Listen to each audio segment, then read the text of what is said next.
Why, hello there. I'm Sin. We are in the Book Nook, and today we're going to talk about a book that is so magical and cozy and rosy and nosy.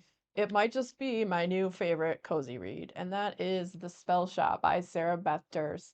There are winged cats, there are mer horses, everyone is kind, and it's just such a heartwarming, cute, cozy romantasy. It's a romantasy. There's romance in there. So it follows the story of this character Kayla. I'm not sure if that's how you say her name.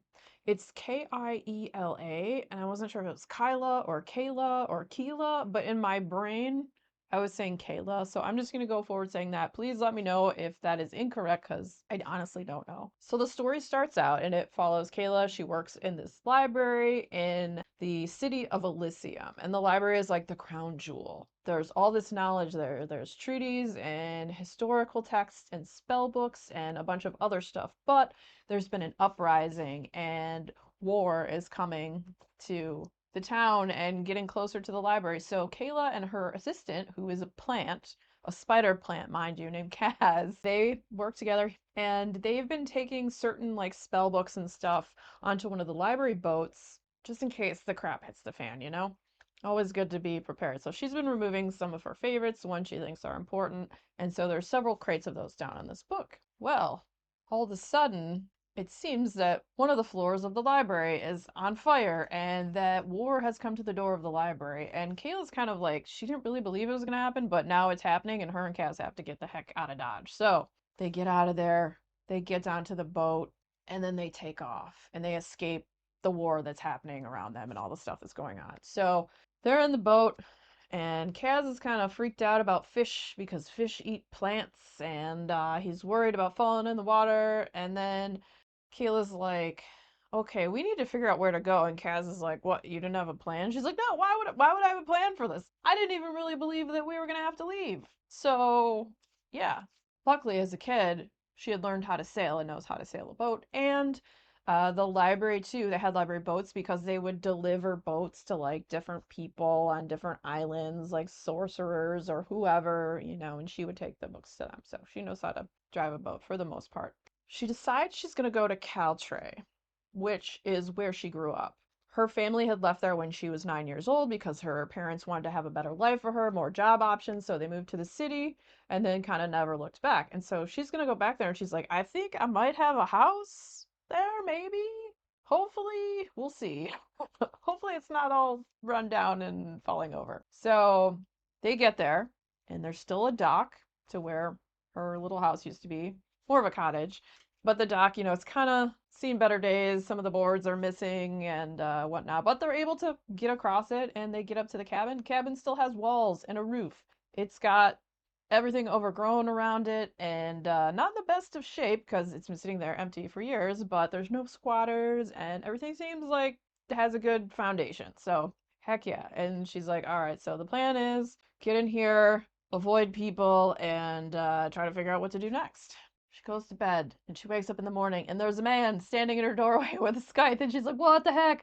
Ha! And he has a scythe, kind of scary, but you never know who could have been in the cottage. He's like, yeah, I saw someone come down here. And so he introduces himself. His name's Laren. He has a merhorse farm. So, I mean, that's kind of cool. You know, he helps her out a little bit and she's very standoffish. You know, he brings her some food and like some other stuff, like welcoming her and just being really kind and nice. And she's kind of like taken aback, like, why is this person being so nice? You know, you grow up in the city and like she didn't really have any friends except for her plant assistant. She literally lived in the library. So she slept there, she ate there. She didn't really socialize and like make friends or and she didn't really want any because she didn't care. Because let me read you this quote of what she said. And as a reader, we could probably all kind of relate to this, right? It wasn't that she didn't like people. It was only that she liked books more. And I mean, I can relate. She's not really into like the whole social interaction thing, but and she's like, why is he being so nice? It seems like it's all fake. And so she's kind of like a little comes off a little like a little bit witchy to him. Change the W to a B. I try not to swear in my videos, guys, okay? So he helps her with some stuff, brings her some food, and is just very welcoming. And then she realizes that she's gonna need supplies and food and stuff if she's going to live here. So she's going to have to go into town. And she remembers when she was a kid, there was a grocer that was in town. So she's going to try to go find that. And so she starts to go into town and she notices like stuff is not how she used to remember. Like the winged cats are scrawnier, the kids seem scrawnier, everything looks a little run down and decrepit. The grocer is not there anymore. But there is a bakery and it has wonderful smells. So I did say nosy, rosy, cozy. So we got the wonderful smells from a bakery that has like the best cinnamon buns.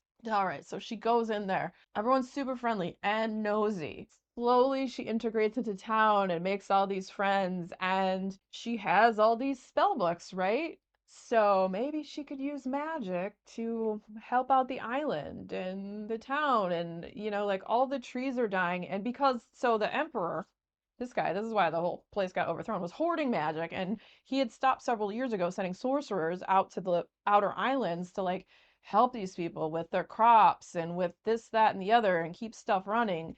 But because they haven't come back, they get all these weird magical like runoff storms that are really horrible and stuff's just not very good.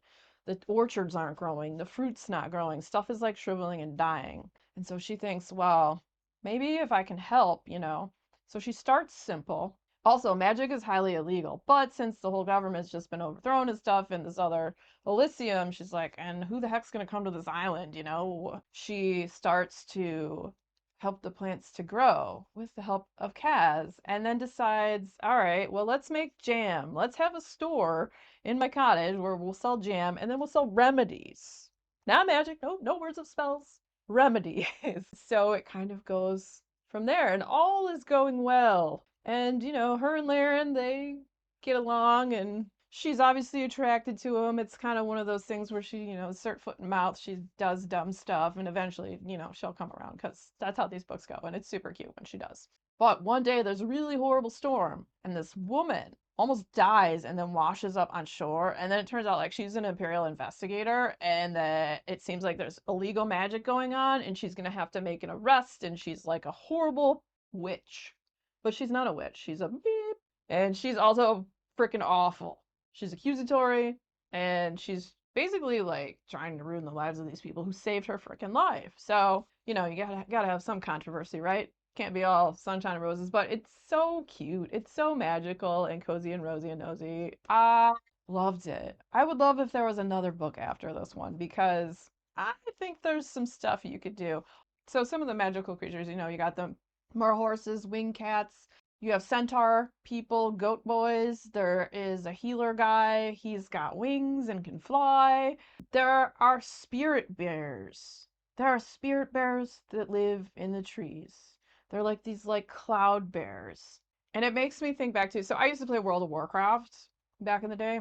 I still go back every once in a while, but I played a hunter and you can have, companion pets. And there was always a spirit bear that I wanted that I was never able to tame. And he was never there. And that made me think of that. But yeah, there's spirit bears. Sorry, went off on a weird tangent.